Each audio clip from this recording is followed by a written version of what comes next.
Dalam urusan pengisian baterai, ada anjuran agar pengguna tidak mengisi daya ponsel hingga penuh 100%.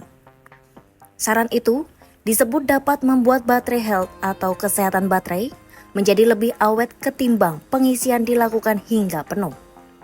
Lantas, benarkah mengecas HP sebaiknya tidak sampai penuh?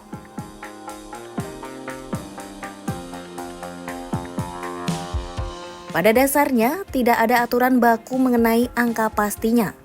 Anjuran mengisi daya hingga 80% ini muncul didasari faktor tegangan listrik selama proses pengisian.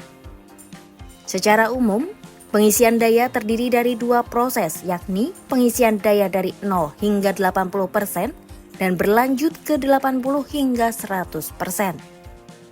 Berdasarkan penjelasan Android Authority, pengisian daya 80 hingga 100% terdapat tegangan listrik yang tinggi. Tegangan listrik yang meningkat tinggi ini disebut dapat memberi tekanan tambahan pada baterai.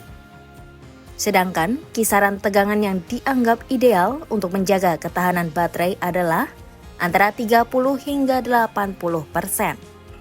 Maka dari itu, muncullah anjuran untuk mengisi daya saat 30% dan mencabutnya jika sudah mencapai 80%.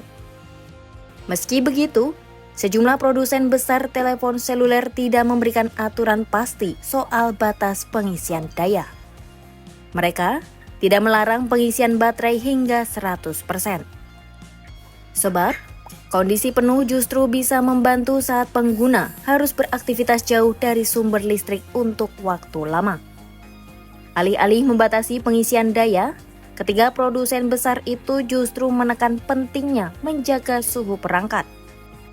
Paparan panas ekstrim disebut menjadi faktor utama yang mempercepat penurunan baterai health.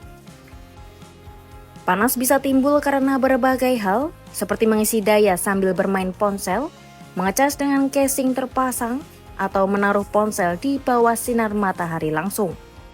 Oleh karenanya, beberapa produsen telah menambahkan fitur untuk mencegah ponsel terlalu panas saat dicas. Fitur ini dibuat agar ponsel tidak mengalami panas ekstrim yang dapat mempercepat penurunan kesehatan baterai.